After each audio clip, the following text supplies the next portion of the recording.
e para atender esse público específico que é o dono de empresa, o empresário, né? E aí, no final, quando você assessora essa pessoa a vender a empresa, que é um processo quase espiritual da pessoa, né?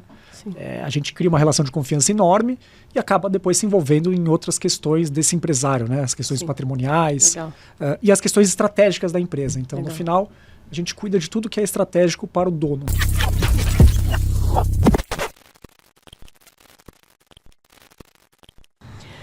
Bem-vindos, estamos de volta à segunda temporada do podcast Trabalho em Foco.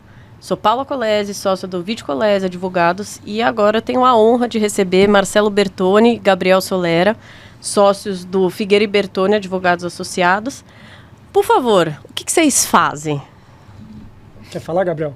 O que a gente Vamos faz? Lá, a gente é um escritório boutique focado em transações, então, direito empresarial, mas, então, M&A, operação de dívida, reorganização societária, planejamento sucessório, governança também. A gente faz um pouco de tudo no lado empresarial, né? A gente foi parar nesse nicho que o Gabriel está descrevendo como direito empresarial, M&A, porque o Gabriel vem de M&A, né, de um escritório muito grande, e eu também fazia muito M&A mais na parte tributária, né? Então eu estruturava as operações sob o foco tributário, né? Eficiência tributária. E aí, quando a gente percebeu, a gente estava fazendo M&A para esse middle market, que são as empresas de dono, e a gente estava atendendo muitos donos, ele no escritório dele, eu no meu escritório, e a gente decide se juntar e para atender esse público específico que é o dono de empresa, o empresário, né? E aí, no final, quando você assessora essa pessoa a vender a empresa, que é um processo quase espiritual da pessoa, né? A gente cria uma relação de confiança enorme e acaba depois se envolvendo em outras questões desse empresário, né? As questões patrimoniais e as questões estratégicas da empresa. Então, no final, a gente cuida de tudo que é estratégico para o dono. Legal, perfeito. Então é aí, mais ou menos aí que a gente está posicionado. Ótimo. Esse nome assusta, mas a linguagem aqui não vai ser técnica. A ideia aqui é ser um bate-papo descontraído. Então, não é um podcast jurídico, apesar de envolver hoje só advogados. Mas a ideia é a gente trazer um pouquinho... o nome do episódio em si é como a due diligence trabalhista pode salvar ou afundar o seu M&A. Então, por isso que eu trouxe aqui nossos parceiros nesse assunto. Vamos lá. Vamos do início. O que é um M&A? O M&A nada mais é que uma fusão e aquisição. Então, quando uma empresa quer comprar outra ou se fundir com outra, é uma transação que a gente chama de M&A em inglês. Então, é basicamente uma transação de aquisição. Perfeito. E como que está esse mercado no Brasil atualmente, apesar dessas incertezas macroeconômicas que estamos passando? Está aquecido? Não está aquecido? Como que está? Não está aquecido. Eu até estava vendo a TTR, que é uma empresa que faz o ranking dos M&As e faz a análise no mundo inteiro de como é que está o M&A. Faz essa análise, sai publicação todo mês. E a gente, em agosto, que foi a última apuração, a gente caiu 25% nas transações em relação ao mesmo período do ano passado. Então, o mercado, que já foi ruim ano passado, então o mercado de M&A, de fato, está andando de lado aí. A correlação é com o custo de capital, né? Então, assim, a gente está com juros reais no mundo inteiro, né? Juros altos em países que nunca souberam conviver com juros, né? E os juros é o inimigo do M&A. No final, você está fazendo a avaliação da aquisição. Você não quer fazer o risco, né? Bota o dinheiro no banco. Vale o quê? O fluxo de caixa futuro, quanto ela vai gerar de caixa no futuro, descontado a uma taxa. Que no final das contas, quanto maior os juros, maior o desconto e dificuldade de acesso ao capital. Você tem uma série de questões que travam o M&A. Nichos específicos vão continuar andando, como tecnologia, porque aí o cara vai fazer a conta. Não é mais barato eu comprar uma empresa que tem uma tecnologia desenvolvida ou investir em hora homem de programador para desenvolver alguma coisa. Então o mundo tech, ele anda um pouco separado, ele tem alguma coisa residual andando aí. Mas a gente está com juros altíssimos, juros reais muito altos no Brasil, que estão inibindo o M&A, a gente está vendo isso no dia a dia, sim. A infraestrutura, a gente vê também algumas transações acontecendo, principalmente saneamento básico e rodovias, que está meio na moda. Então, para esses setores, a gente ainda está vendo transações acontecendo. Mas para o resto está bem fraco, varejo está fraco. Vocês estão tendo tempo de gravar podcast comigo. Tá vendo? Tudo tem um lado bom. Brincadeira. Então, todo mundo tem falado muito da reforma tributária. Como que a reforma tributária, vocês veem que se impacta ou algo no M&A ou não? A reforma tributária vai trazer menos complexidade para os M&As, então ele vai ajudar no processo de M&A, principalmente na auditoria, na identificação de riscos e tal. Mas é uma coisa muito longo prazo, né? Tá. A gente vai entender os reflexos dessa reforma tributária muito lá na frente, até porque ela tem todo um cronograma de transição, né? Mas sem dúvida ela veio para simplificar, a intenção é boa, a gente só está desconfiado de como isso vai ser operado no dia a dia. Os estados que estão renunciando receitas deles, como é que isso vai ser acomodado nesse pacto federativo. Tirando isso, é uma reforma que veio para simplificar, sim, todo o sistema, que hoje não tinha como complicar mais, né? Acho que é o sistema mais complexo do mundo, de longe. E o M&A, que basicamente é tentar entender o que eu tenho de passivos, de complexidades na empresa, depois, pós-reforma tributária, as complexidades vão ser menores. Então, os processos tendem a ser melhores. Eu sou um otimista em relação a isso. Eu acho que a reforma veio para ajudar o M&A, sim. Acho que traz mais transparência até para o gringo, né? Quando ele vem aqui e explicar a situação Brasil para qualquer um que é de fora é muito... Constrangedor. Quando você atende, você tem que falar com alguém, reportar alguém para fora. Como que você vai explicar a situação do judiciário brasileiro, por exemplo? É um pouco difícil. Porque o tributário trava muito o M&A, né? A gente vê muita transação... que a gente normalmente está pelo vendedor, né? Mas às vezes a gente está numa transação, durante a due diligence aparece um risco, uma contingência que ainda não virou passivo, né?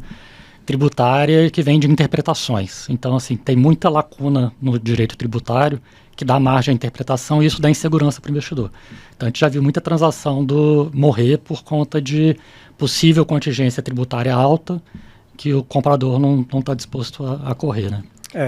E no middle market ainda, que é onde a gente está, que são empresas médias, né? Vamos chamar de middle market aqui, Lógico. Empresa que fatura de 100 a 500 milhões de reais por ano. Tá. Isso é mais ou menos o middle market. Aí é aquela coisa, essa contingência na minha mão é uma, na tua mão é outra. Com certeza. Eu que criei essa empresa há 50 anos, convivo bem com esse tipo de assuntos que eu tenho que lidar. Um ICMS aqui, o dia a dia dele, né? Ele já está acostumado. Ele está calejado. Um comprador novo de fora daquele setor pode ter mais dificuldade de administrar isso, principalmente quando ele contrata advogados e auditores para falar qual que é o risco se ele for questionado no judiciário.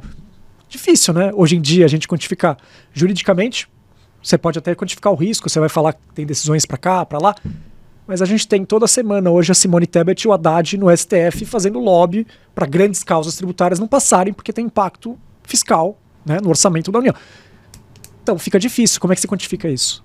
Então, assim, a gente está num cenário mais difícil de prever resultados de questões de litígio tributário, né?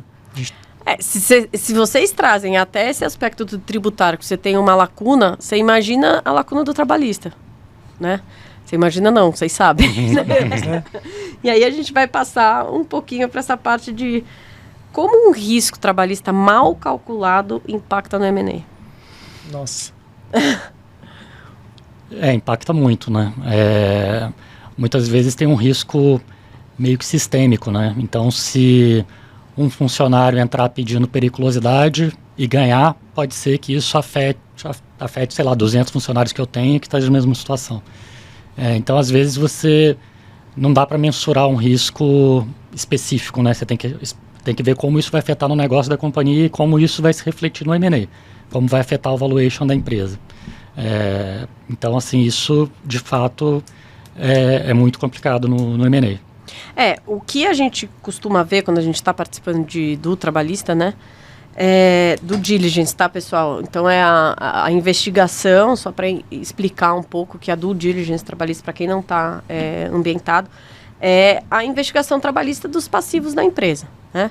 Então, a gente é muito comum essas big empresas de auditoria virem com os pedidos da documentação, né?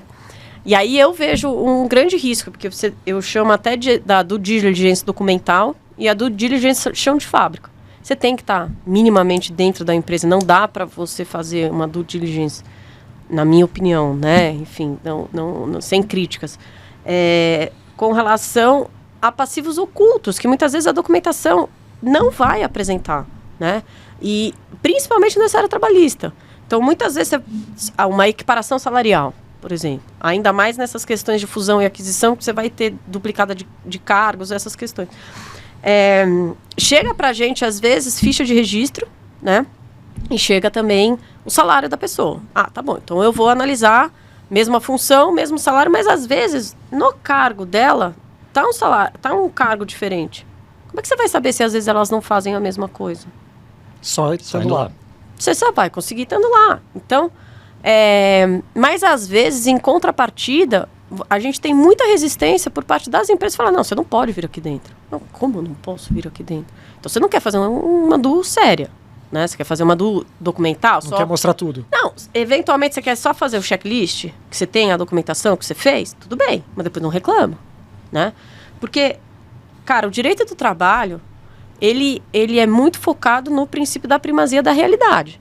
Então, diferente de um tributário, diferente de um o formalismo cível, importa, né? muito menos, né? Muito menos. Apesar de que, hoje em dia, a gente está vendo uma grande mudança de entendimento pelo Supremo Tribunal Federal por conta das questões da terceirização e da pejotização, né? Então, mas para todos os fins, nesse assuntos, hora extra, equiparação salarial, a própria periculosidade, por exemplo, que você mencionou, Gabriel, são riscos que... E outra, às vezes a pessoa... Você mesmo comentou, né? Você está falando de uma empresa que às vezes tem baixa rotatividade. Mas quando ela vai passar por um M&A, às vezes a rotatividade dela vai aumentar. Então, tem vezes que você nunca foi acionado no judiciário tantas vezes, mas às vezes o teu range de risco aqui vai aumentar brutalmente. Então, às vezes, coisas que antes... não, mas eu... Lógico, a gente sempre costuma olhar as ações trabalhistas da pessoa, porque a gente... Da pessoa não, da empresa, que a gente costuma já começar a ver quais os riscos que ali tem. Mas e se é uma empresa que tem pouca troca de pessoas, né? Então, você não vai ver, efetivamente. A partir do momento do M&A, aí você vai passar a ter... E aí você vai vir com, por exemplo, essas questões de periculosidade e insalubridade. A insalubridade, até acho que é um risco menor, mas a periculosidade é 30% do salário da pessoa. É algo mais representativo, né? E aí você tem situações que você fala assim, não, mas eu sou um escritório. Eu estou aqui numa laje corporativa. Que periculosidade que eu tenho? Tem uma situação na Justiça do Trabalho que é de risco de explosão em caso de... Lugar confinado. Não, de gerador a óleo. É o edifício inteiro que explode. Você está mapeado isso? Tem algumas empresas que hoje em dia a gente já consegue saber, porque já foram tantas ações, você fala assim, mas ela está numa laje corporativa, não tem risco nenhum de periculosidade, imagina. Ela não está mexendo com fio de alta tensão. Tá bom, mas e o prédio que ela está? Cadê o gerador dela? Tem muitas grandes empresas com muito problema com relação a essa questão da periculosidade. Do gerador a óleo. Do gerador a óleo. Que loucura. Tá? Porque é a edificação inteira, porque se explode, explode tudo, né? Sim.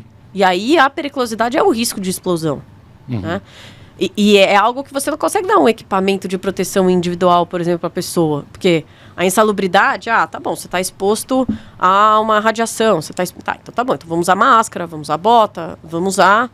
A periculosidade não tem EPI para isso. Equipamento de proteção individual. Sim, estatisticamente, qual que é o risco daquilo acontecer? Exatamente. Então, como a gente manter...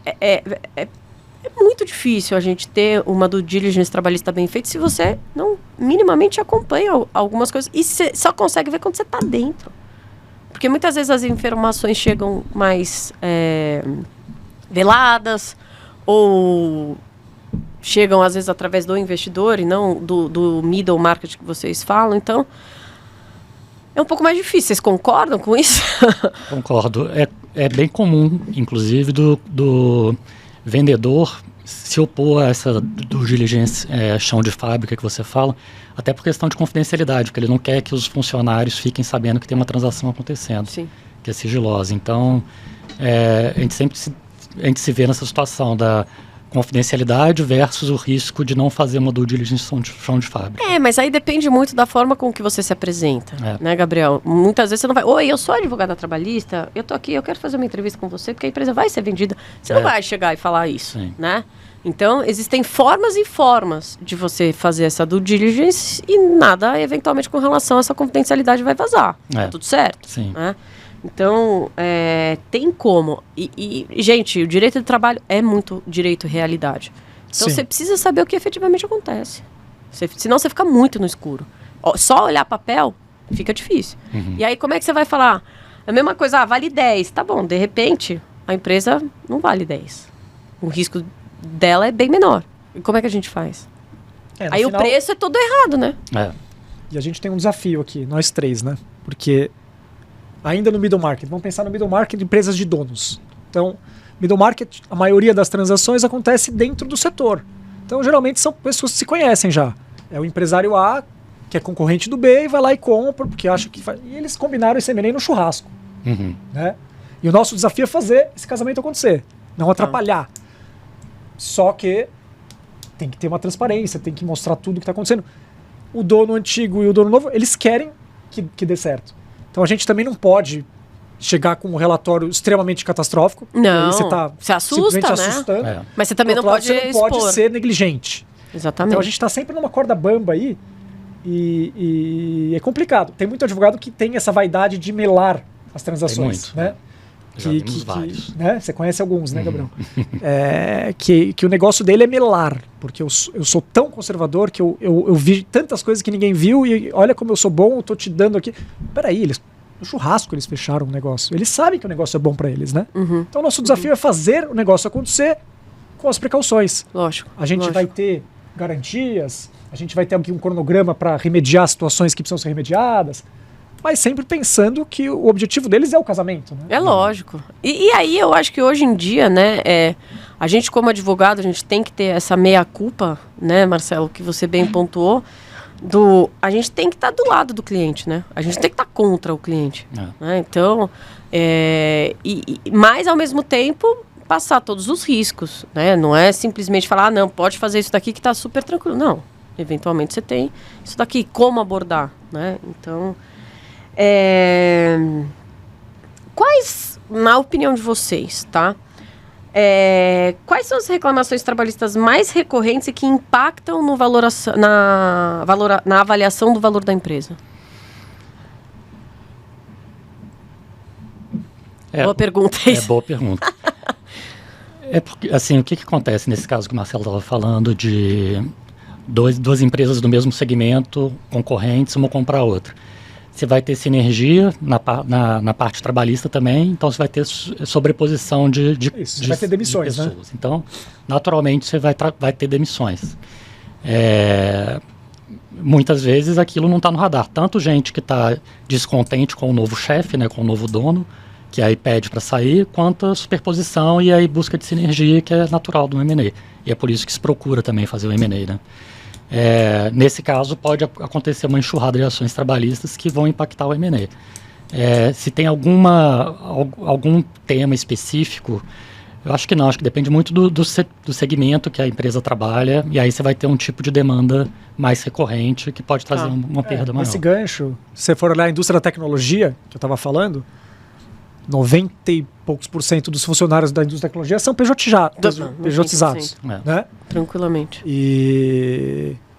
Então também não aparece no balanço, não tem uma folha de pagamento ali, né? Você tem fornecedores, uma conta fornecedores, né? Então, o que é recorrente? Então, mas hoje em dia, essa situação até da pejotização, e aí vamos trocar uma ideia, tá? Uhum. Eu não sei nem se eu consigo colocar como risco dentro do M&A. Como risco trabalhista. Pois é. Ele é um risco contratual? Não. O que tem acontecido? Bom, primeiro que o Supremo suspendeu todas as ações em andamento. Vamos esperar o que vai acontecer. Então a gente tem que esperar. Então, como é que eu coloco se é um risco ou não, se eu dependo de uma posição do Supremo? Isso entra como um risco ou não? Isso é um problema. Antes, você sempre colocava ali o risco pejotizado. Por mais que eventualmente 90% do setor tech seja pejotizado, você tinha numa DU colocar o risco.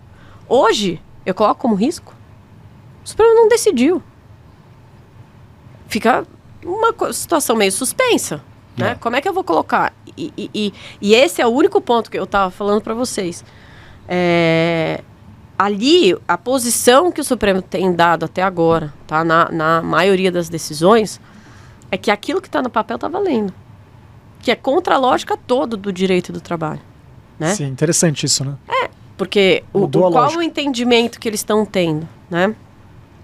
Até então. Mas isso com faixa salarial ou todos os cargos? Cara, tem validação de salário de R$3.500. Tá no papel, tá no papel. Tá no papel, tá no papel. Principalmente escritório de advocacia. A gente sabe que a nossa área também é um pouco diferente aí Sim, do resto, até por conta de sócios de serviço e tudo mais, mas também porque a gente tem uma dinâmica bem diferente. sim. Né? Então, tem muito advogado que tem muita liberdade. Sim.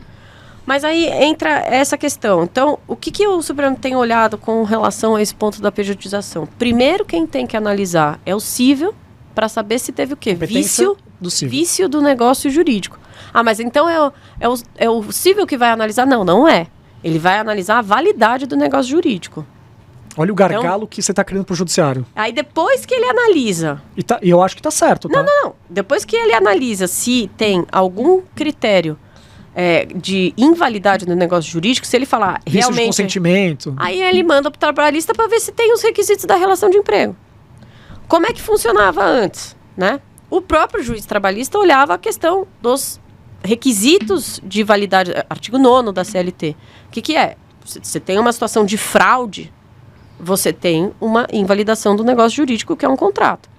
Mas o que é a invalidade de um negócio jurídico para o cível é diferente do que é uma fraude para o trabalhista, porque a fraude para o trabalhista você vai olhar para os requisitos da relação de emprego. Então você vai olhar a pessoalidade, a habitualidade, subordinação, você vai olhar outros pontos, onerosidade, você vai olhar outros pontos.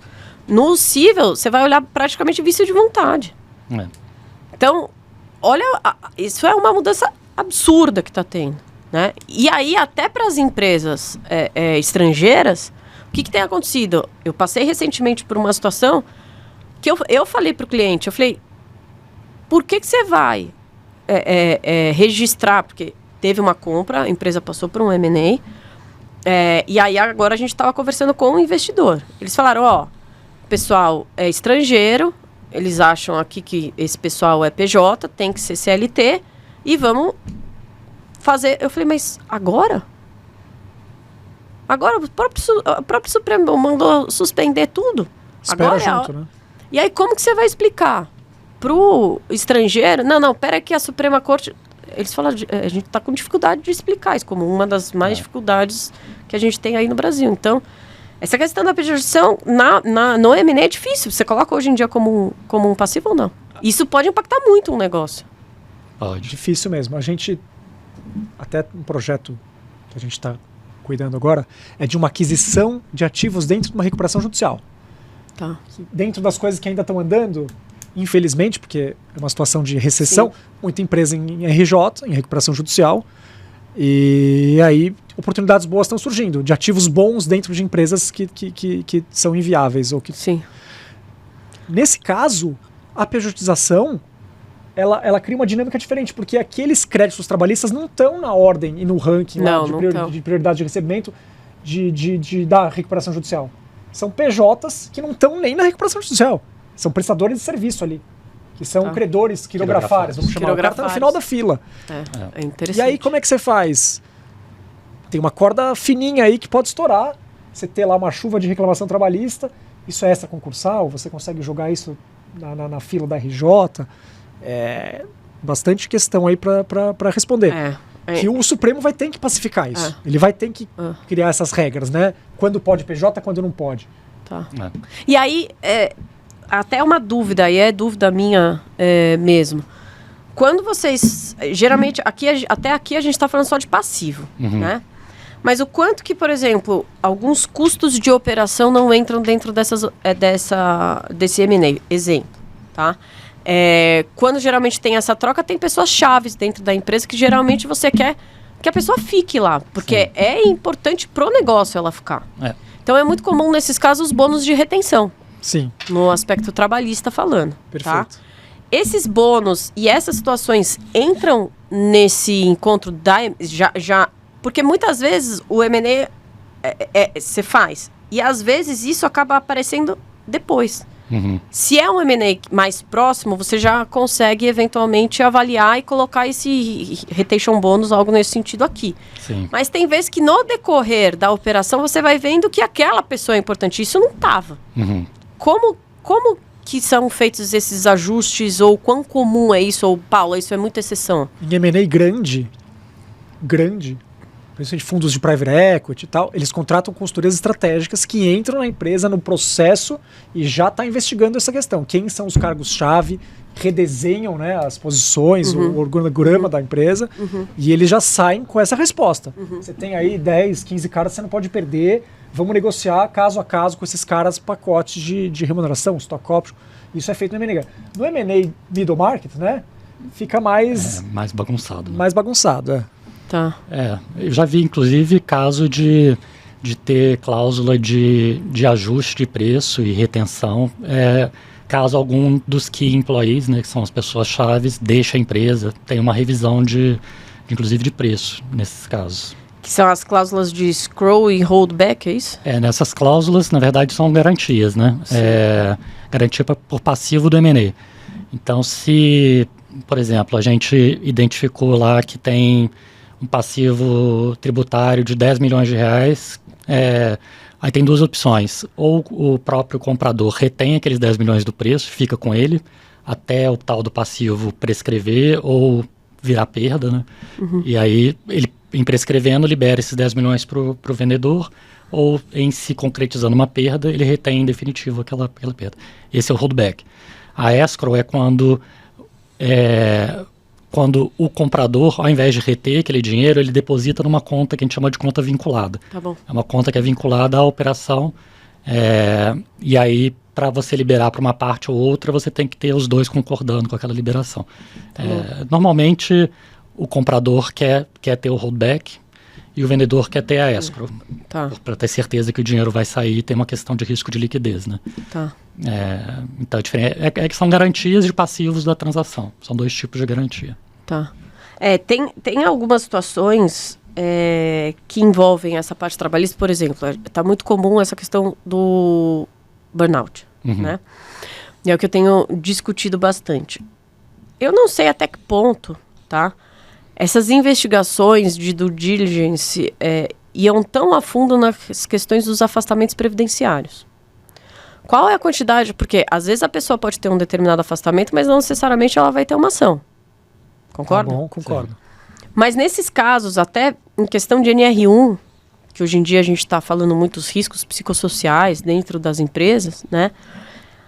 O quanto... Você já pegou uma dúvida trabalhista, por exemplo, realmente puxando os afastamentos previdenciários e colocando os riscos das ações nisso? Porque é interessante que tenha. Ainda mais com o burnout. E aí, uma das coisas que a gente está vendo, porque recentemente o burnout em si mudou de quadrante, digamos assim. Antes ele era uma síndrome de esgotamento. Agora, com a CID-11, ela é especificadamente uma síndrome de esgotamento do trabalho. Decorrente do trabalho. Você não tem burnout sem ser decorrente do trabalho. A CID tá colocando muito claro isso, tá? E o que tem acontecido? Às vezes você entrega esse atestado para a empresa, tá bom, burnout, porque é o que a gente chama de burnout senso comum, né? Porque hoje em dia todo mundo tem burnout, né? Mas o que é burnout efetivamente? O RH, a rigor, por ser uma doença do trabalho já pelo próprio CID, a rigor, o que a empresa tem que fazer? Emitir a CAT, comunicado de acidente do trabalho. Se for mais de 15 dias, a pessoa tem estabilidade de 1 ano. Mas tem uma questão. Você vai concordar com aquela entrega do atestado? Porque como que geralmente são feitos esses diagnósticos? O médico particular do funcionário, com uma entrevista pessoal dele. Então, ele está produzindo uma prova para ele. Isso, dentro do mundo do direito, tem um conflito de interesse enorme aí. Então, o próprio Conselho Federal de Medicina aponta o quanto que a empresa tem meios de impugnar. E como é que é isso? Não, como é que é isso? Você vai para um médico do trabalho. E aí o médico do trabalho faz essa análise. Mas qual dos dois atestados vai valer? Então, esses riscos mentais e psicossociais vão começar a surgir cada vez mais nessa situação de M&A. Que antes a gente tinha mais uma situação de afastamentos ou doenças mais relacionadas às questões físicas. E agora, às vezes essa doença mental, ela é muito silenciosa. Porque quantos afastamentos a gente vê de depressão, de questão de ansiedade, Isso pode ou não ser uma doença do trabalho, mas você só vai saber quando a pessoa entrar com uma ação. E se um perito judicial falar. Mas, às vezes, a entrega do CID não é nem contabilizado na empresa. Porque se não tem um afastamento de 15 dias, provavelmente aquilo vai passar desapercebido. Mas, às vezes, você tem um precedente agora do Tribunal Superior do Trabalho. Agora, o STJ já tem atuado bastante com precedentes. Agora, a Justiça do Trabalho, desde final de 2024, tem feito. Ele fala que como que é a estabilidade do emprego hoje em dia? Tem que ter, pela lei previdenciária, né? Se você tem um afastamento por mais de 15 dias, ou seja, aí você tem um afastamento pelo INSS, aí você teria a estabilidade de 1 ano. Mas o que é esse precedente do Tribunal Superior do Trabalho tem falado? Se a pessoa sai da empresa, ela pode nunca ter te entregue um atestado. Ela entra na justiça, se o perito entender que é uma doença do trabalho, ela tem uma estabilidade de 1 ano. Se o perito do INSS entender. Não, o perito do judicial. Do judiciário. Por quê? Indicado pelo juiz. Porque o que geralmente se discutia? Tem afastamento mais 15 dias ou não? Porque a própria lei está falando que é um afastamento. A própria lei está falando, você só tem estabilidade depois de 15 dias de afastamento. E aí vem o judiciário e fala, não precisa nem ser 15 dias e nem precisa ter afastamento previdenciário. Se o meu perito aqui entender que é uma doença do trabalho, ele tem afastamento de 1 ano. Como que você coloca isso dentro de um risco de M&A? Isso você não consegue pegar, é muito difícil. Mas aí você tem as importâncias dessas cláusulas aí de ajustes, né? Porque, lógico... Nesse caso, o tratamento seria... O que acontece? No M&A, a gente tem aquela discussão de quem é responsável e pelo período, de acordo com os períodos. Então, da data de fechamento para trás, a responsabilidade é do vendedor, porque era ele que estava na gestão. E para frente é do comprador. Aí, o tratamento que te daria no M&A seria uma cláusula de indenização. Se ficar comprovado no judiciário que ele teve esse burnout no período em que o comprador estava na gestão, a responsabilidade é do comprador. Então, assim, esse é o tratamento que te dá no contrato. Mas na due diligence é muito difícil de pegar. Mas, Gabriel, e aí, vamos lá, você pode até falar essa questão de período. Mas o cara pode ter entrado com uma ação depois, concordo, mas a doença desenvolvida, eventualmente, pode ter começado desde o começo do contrato. A gente fala em fato gerador, né? Fato gerador. Então, é a ação o fato gerador. Também é difícil. Como é que o perito vai saber? Quando foi, né? Quando foi que eu comecei a desenvolver o burnout? Sim, difícil. Nem a pessoa sabe relatar isso, né?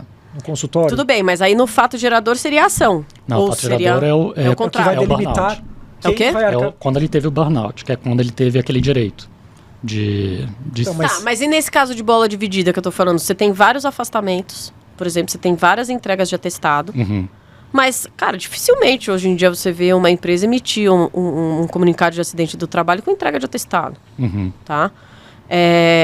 Mas que ali essas situações vocês já podem apontar, a gente já pode começar a apontar, o quanto de afastamento você está tendo aqui, não necessariamente afastamento, a entrega de atestado. Porque o fato tá ali, a bomba só não explodiu, mas ela tá ali, tá quietinha. E aí, se essa pessoa é demitida, depois ela entra com ação. Pode explodir na mão do comprador. Pode explodir na mão do outro, mas essa situação nunca entregou um atestado, aí realmente eu não vou conseguir pegar. Aí não tem jeito, né? Mas se tem já entrega de atestado, mesmo que não seja mais do que 15 dias ou algo nesse sentido, isso é complicado. Sim. Mas eu vejo por um outro ponto. Eu acho que esses precedentes também vão ajudar muito nessa avaliação da due diligence trabalhista. Porque antes você falava assim, pode ser que o juiz dê, como pode ser que o juiz não dê. Se está num precedente, ele tem vinculação. Sim. Então você já consegue antever muito mais. Então, por exemplo, outro exemplo, situação da grávida. A pessoa, desde o momento que ela descobre que ela está grávida, ela tem estabilidade no emprego até 5 meses após o parto, tá?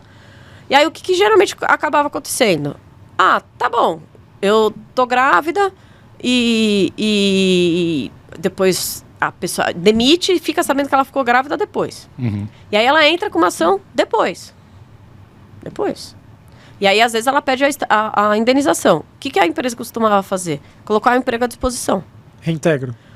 Coloca o emprego à disposição, beleza, meu passivo tá... Mas muitas vezes a pessoa fala, não quero voltar a trabalhar. Não, peraí. A garantia é do emprego. A garantia não é do salário.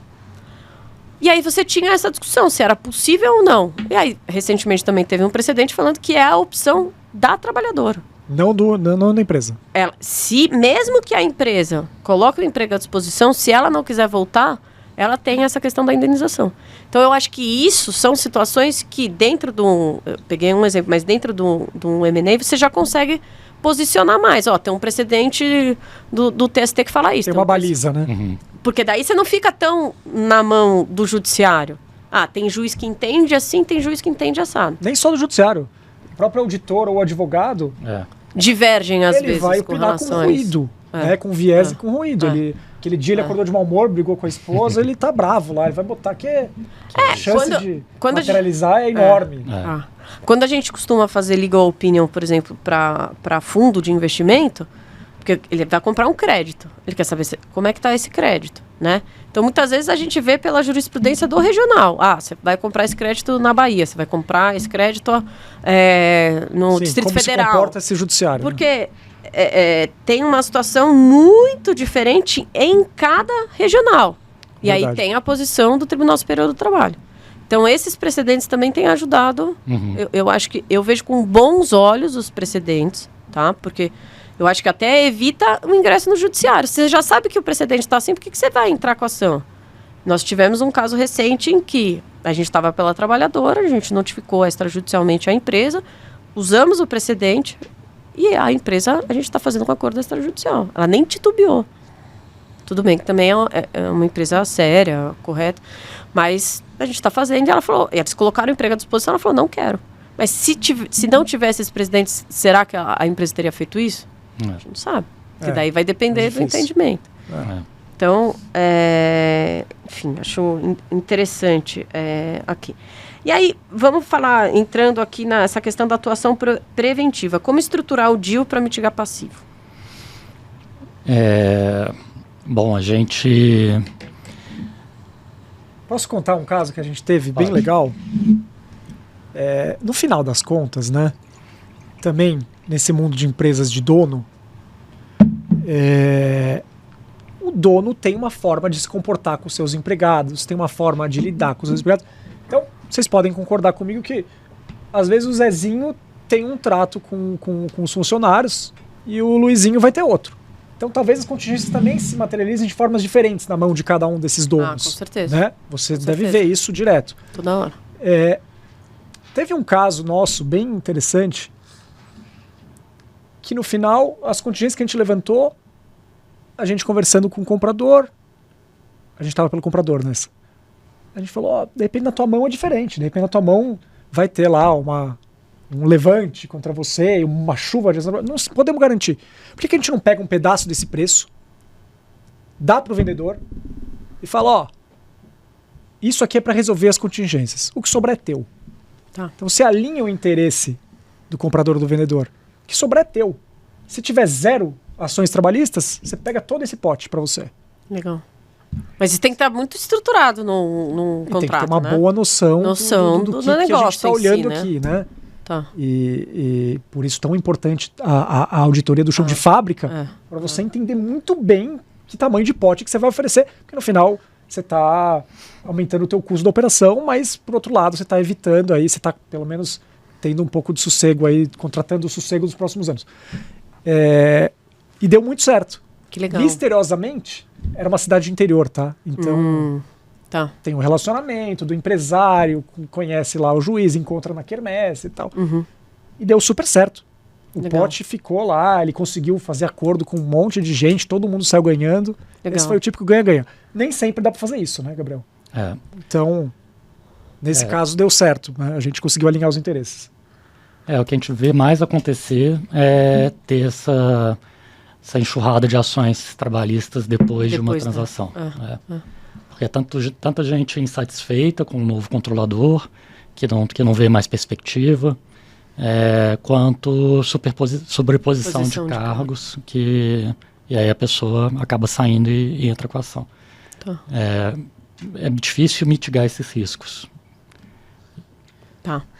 E, bom, a gente está falando bastante aqui, já começamos um pouco essa questão de cultura, né? E o quanto a gente costuma ver muito essa questão de política interna. A gente está falando muito aqui do middle. Tem muito middle hoje em dia que já tem bastante política interna. Então, a gente tem muita questão de benefício, jornada, saúde e segurança. E são riscos, hoje em dia, que muitas vezes não estão na lei.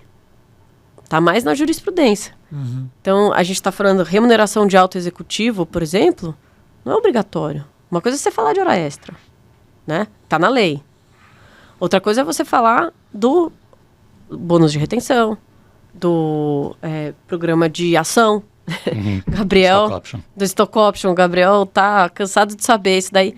Mas são situações que o próprio judiciário trabalhista ainda oscila muito, porque primeiro que chega pouca coisa no judiciário trabalhista, perto do que acontece, chega muito a pouca coisa. Diferente da hora extra chega muito. Agora, novos tipos de remuneração ou novas formas de benefício é algo, mais uma vez, às vezes dado por liberalidade pela empresa, não tem algo pautado na lei. Ah, Paulo, mas você tem lá o artigo 457 que fala da remuneração, o que é remuneração, o que não é remuneração, mas hoje o mercado de trabalho ele é muito Essa nova geração, dinâmico. você está percebendo que a nova geração, se chamando nova geração, sei lá, geração Z, Tá. eles não perguntam mais salário. Não. Eles não estão mais centrados em salário. A primeira pergunta é, eu vou poder home trabalhar office? remoto? Quantos dias por semana? A gente brinca lá no escritório que a gente tem 2 dias de home office por semana, que é sábado e domingo, né? E sexta a gente teve que fazer também, Gabriel, a contragosto. A gente não gosta, mas tem que adequar essa realidade. Sim. Mas eles não estão mais centrados em salário. Não. Eu não vejo essa geração... Não, você tem benefícios hoje em dia, Marcelo, como, por exemplo, fertilização. Tem muita benefício. empresa dando essa questão de fertilização, ou congelamento de óvulos, ou essa questão da troca de sexo, por exemplo, do funcionário. Tem muitas empresas batendo nessa questão da diversidade, dando benefícios muito diferentes e que são benefícios que a lei não acompanhou. Como ponderar isso dentro de uma situação de M&A também é super complicado, porque o próprio judiciário... E aí você tem 2 problemas. Às vezes o CARF tem um determinado entendimento e a Justiça do Trabalho tem outro, sobre a mesma matéria. Você tem esse caso desse banco grande que acabou de demitir essa semana, né? Muita gente, porque colocou o software lá para detectar os cliques e medir a atividade dessas pessoas no trabalho remoto. Exatamente. Como o judiciário vai interpretar isso, né? Eu posso, então, monitorar os cliques, ou eu estou invadindo a privacidade do meu funcionário, eu tenho controle sobre essa pessoa porque eu estou pagando pelo tempo dele no momento que ele está em casa. É difícil, né? Eu acho que vamos ter que mudar toda a legislação e se adequar a coisas que realmente o legislador não viu, né? Eu vou dar um exemplo clássico de jurisprudência diferente do CARF e jurisprudência trabalhista. Prêmio. O que o CARF entende? Você me corrija se eu estiver errado. Gente, quando ela fala CARF, ela está falando do tribunal que julga recursos administrativos de matéria tributária. É um órgão vinculado ao Ministério da Fazenda. Obrigada, Marcelo. Então, assim, a gente tem um conflito entre o tributário e o trabalhista para algumas questões aí, como prêmio. Exato, prêmio. Então, o que o Conselho Administrativo de Recursos Fiscais entende, né? Você, a partir do momento que a regra é extremamente clara, né? Deixa de ser uma mera liberalidade. E você já passa a ter isso como um... então se todo ano a pessoa sabe que vai receber um prêmio e se tem meta, o CARF entende que se tem meta, tem uma resolução de consulta. Eu não corro risco, né? O empregado não está correndo risco. Então, na verdade, não é uma mera liberalidade. Sim. Você já tem uma expectativa de recebimento, então aquilo lá é salário. Se a meta é objetiva. Aquilo lá é salário para a Previdência. No aspecto trabalhista, muitos juízes falam, mas cadê as metas? Não tinha meta. Não, então, se não tinha meta, então não tinha prêmio. Porque como é que você vai dar um prêmio por produção maior do que o esperado? Então, o que é o esperado? Então, você tem que ter algum tipo de meta. E aí você vai ter 2 posições. No aspecto previdenciário, você vai ter um passivo. E no aspecto trabalhista, você vai ter, não sei. Porque tem juiz que decide. Prêmio, assim, hoje em dia, para mim, que eu vejo no judiciário trabalhista, é o que mais bagunça. Então, às vezes, a empresa chega pra gente e fala assim, tá bom, mas eu faço um plano, então, estruturado ou não? Eu falo, depende. Você acha que teu passivo maior tá no previdenciário ou, eventualmente, no trabalhista? Se você quiser fazer no aspecto previdenciário, você não pode colocar meta. Ou então, eventualmente, se você for fazer, você paga o INSS em cima do bônus e paga o imposto de renda em cima do bônus, mas não integra em férias, 13º, porque aqui no trabalhista você tem uma outra posição. Sim. Ou, eventualmente, você não paga em nada e aí você também não dá meta. Mas aí também, junto com essa resolução de consulta do CARF. Então, mais uma vez, é uma questão que não está na lei, é uma questão que decorre de política interna. E aí você também tem que colocar esses riscos de política interna, não é só o by the book ali, né? O que por plano de saúde, por exemplo. Cara, plano de saúde tá Também aberto. super complicado, porque plano de saúde é uma mera liberalidade.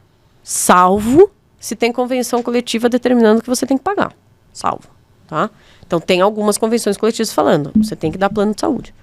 A partir do momento que você dá o plano de saúde, e aí eu estou falando por mera liberalidade, não por benefício de convenção coletiva, você tem que olhar... E aí, se eu quiser tirar, tudo bem? A jurisprudência trabalha... O que a gente via há longos anos, o que eles falavam? Se você está dando por mera liberalidade, a partir de que você dá, integra o contrato de trabalho e qualquer tipo de alteração Mas quantas vezes você tem que dar para configurar? Não, é que eles falavam, deu... Você não pode mais tirar. Integrou ao contrato de trabalho. Não pode mais tirar. Não pode mais tirar.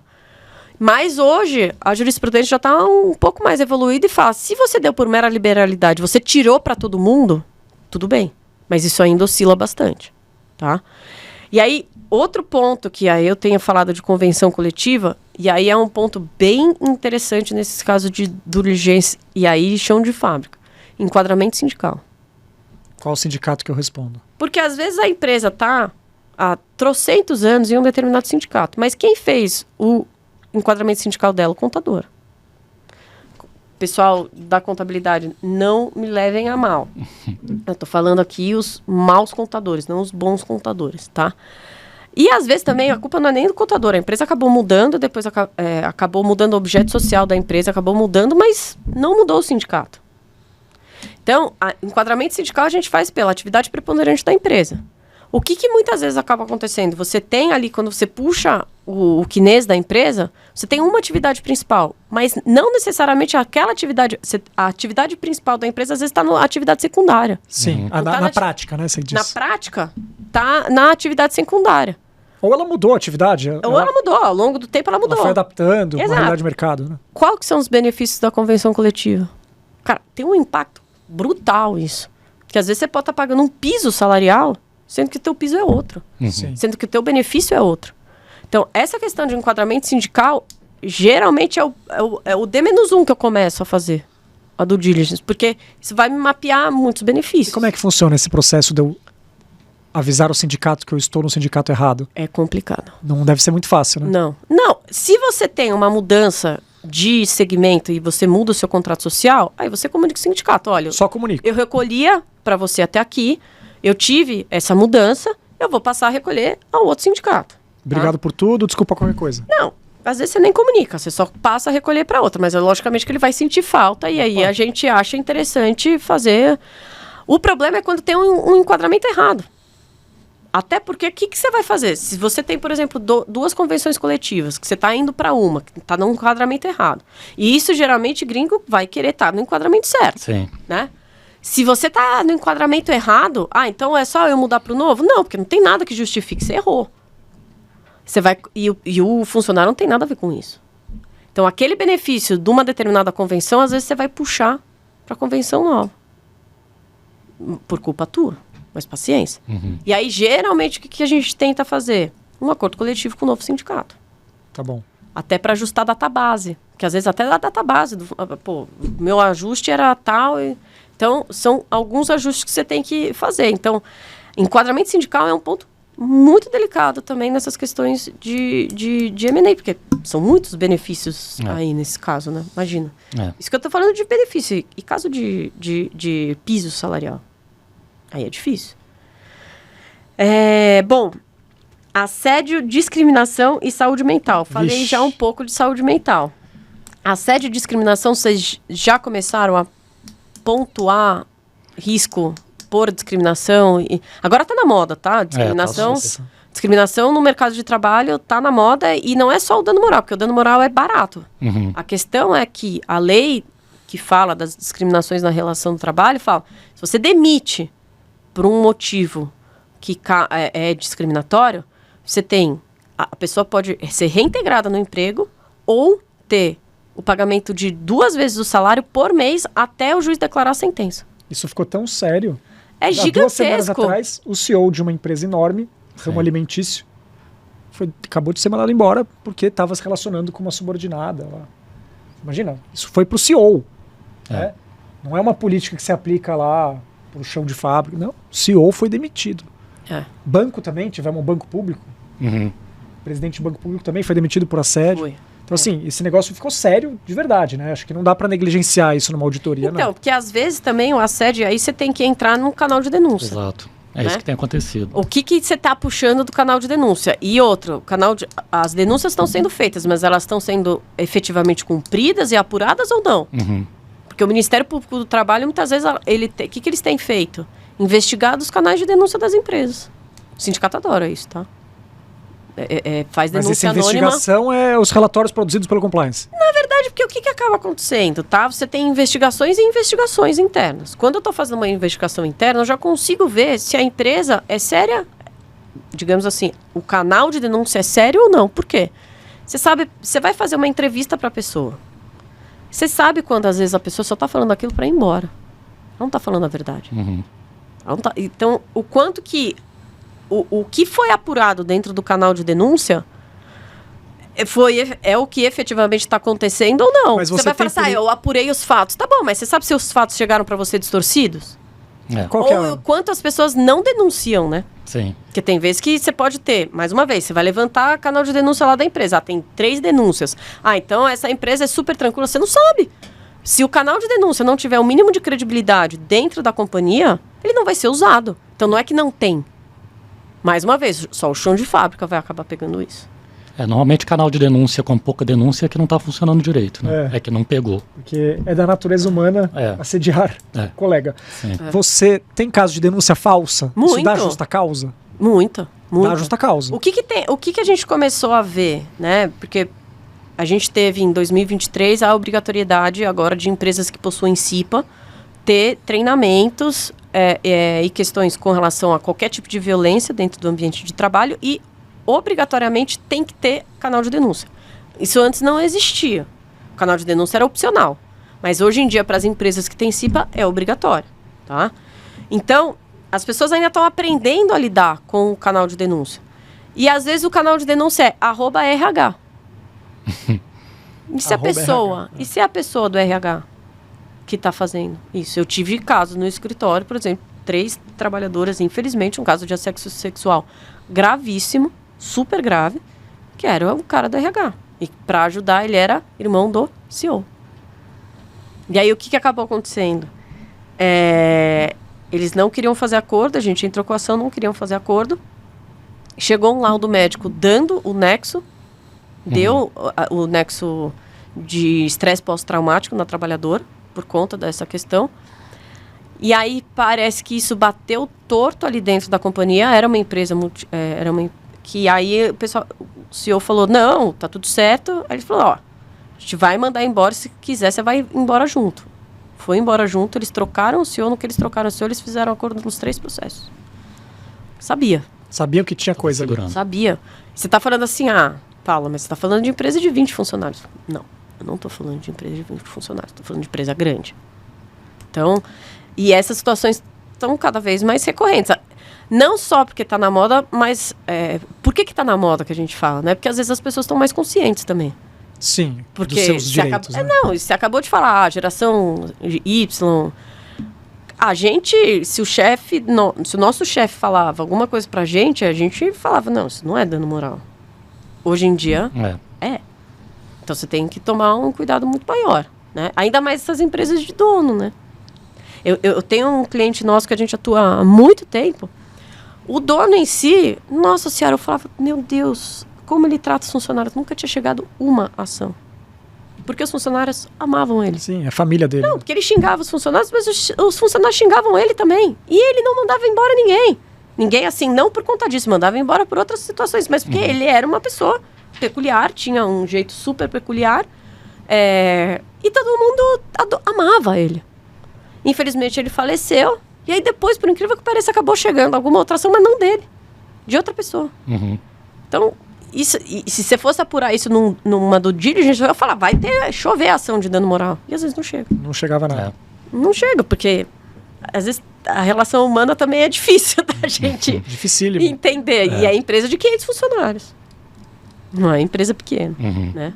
Mas ele era amado. Ele era a cara da empresa. Ele era tudo da empresa. Se fosse um novo CEO fazendo isso, eu não tenho dúvida Que ia tomar fumo. ter um monte de ação. Então, é um pouco complicado. Bom, boas práticas. Checklist de pontos críticos na análise trabalhista. O que vocês, que não são da área trabalhista, entendem que o trabalhista deve colocar nesse checkponto crítico? O que vocês acham de mais importante, assim? O que mais costuma dar trabalho para vocês, se isso não é bem calculado? Essa questão de sindicato sempre dá trabalho, né? Porque tem 1000 sindicatos, né? Então, às vezes, o sindicato do lojista diferente dos comerciários. Dos comerciários, por exemplo. Sim. Então, sindicato, enquadramento sindical é uma coisa que sempre dá discussão. Tá. Essa questão de assédio, de canal de denúncias também tem aparecido. A gente tá no M&A agora, que é com fundo de impacto. Tá. Então, essa questão de ter uma política ESG adequada tem pegado também. Se não tem, vai ter que ter, aí tem que implementar. Então, isso que tem aparecido muito. Agora o ESG está na moda, né? Já há algum tempo, né? Infelizmente, com o Trump aí, deu uma retroagida, né? Mas eu acho que alguma coisa aqui no Brasil ficou, né? Mas isso é um risco de compliance tributário muito grande, essas políticas novas, principalmente voltadas a ESG, porque às vezes a legislação não acompanhou o quanto o mundo um benefício acompanhou. que não é tão visível, tão essa tangível. Questão. O congelamento de ovos é o quê? É o quê? Difícil. É o quê? Integra salário, não integra salário? Como eu quantifico isso? É indenizatório, não é indenizatório? É salário in natura? Porque às vezes você não está dando. Você não está dando o dinheiro para o funcionário, mas você está colocando, isso é um benefício. Sim. Isso tem pego bastante. Tem pego também. Tá. E o passivo normal que a gente sempre vê, a questão de ações trabalhistas, quantas estão do mesmo tema, avaliar o risco de futuras ações. Tá. É isso que tem aparecido mais. Legal. Gente, mensagem final, tá? Como blindar um deal e gerar valor? Blindar é uma palavra forte, né? Blindar nunca blinda, né? Não blinda, né? Blindar é difícil. Ou atenuar risco, vamos lá. Qual conselho que vocês dão? Vamos lá. Eu acho que, no final, a lição que a gente tira, depois de tantos anos fazendo esses casamentos, né? E separações, a gente tem que alinhar os interesses, né? Tem que criar mecanismos de alinhamento de interesses, onde os dois ganham, né? Onde os dois se beneficiam da menor quantidade de contingências possível que se materializa, vamos dizer assim. Não pode ter um ganhando porque disparou o número de contingências tributárias, trabalhistas, cíveis e tal. Então, de repente, quando você alinha os interesses, todo mundo começa a remar pelo mesmo lado. Então, acho que isso é um conceito fundamental para o M&A, né? Tem que ter ganha-ganha. E a nossa função não é atrapalhar nem super complicar, porque se a gente quiser super complicar, a gente consegue, tem muito lugar onde você consegue complicar a transação e às vezes vira um espantalho, um Frankenstein, né? Esse contrato de compra e venda, milhares de páginas, falam, peraí, eu estou vendendo uma empresa de 100 milhões de reais, eu não estou desenvolvendo foguete para o Elon Musk, né? Então, exato. Tentar fazer o simples, né? Assim, Mas o simples bem feito, né? Simples bem feito, não tem nenhum problema. O simples é bonito, né? Tem uma beleza na simplicidade. Exato. Que às vezes a gente se depara aí com alguns advogados que querem falar complicado, escrever complicado e criar 1 milhão de mecanismos, de gatilhos, de cláusulas super complicadas e tal. Se tiver algum nome em inglês ainda fica mais chique ainda, né? Fica bonito. Bom, o próprio M&A a gente está falando aqui, por isso que eu quis comentar. É chique, né? Aliás, pessoal, deem uma olhada no site deles, é maravilhoso. Eles falam, a gente não usa gravata, o site deles é espetacular. E você, Gabriel, o que você acha? Qual a tua mensagem aí? Faça uma boa due diligence para uma transação. Meio caminho andado. Meio caminho andado. Vistam isso, né? Não tentem economizar na due diligence. Exato. Às vezes você vê um cara contratando, pedindo para o levem a contador sério, fazer né? Porque também acontece de a pessoa não levar a sério, né, a due diligence e abrir mão de documentos, abrir mão do chão de fábrica, e aí depois dá problema. Então acho que a mensagem final é: M&A não é brincadeira, tomem cuidado, principalmente na due diligence, e para você conseguir fazer um deal que seja bom para todo mundo. Para ninguém tomar susto. Para ninguém tomar susto. Exatamente. Queria agradecer demais vocês, tá? É um prazer nosso. É uma delícia. A gente ficaria aqui trocando muitas ideias com vocês. Obrigada a vocês que nos escutaram. Fiquem de olho no nosso canal, o Ovidio Colesi Advogados Associados, tanto no podcast, em toda a plataforma de podcast, e tanto no canal do YouTube. Também temos o Trabalho em Foco lá. Fiquem ligados. Até mais.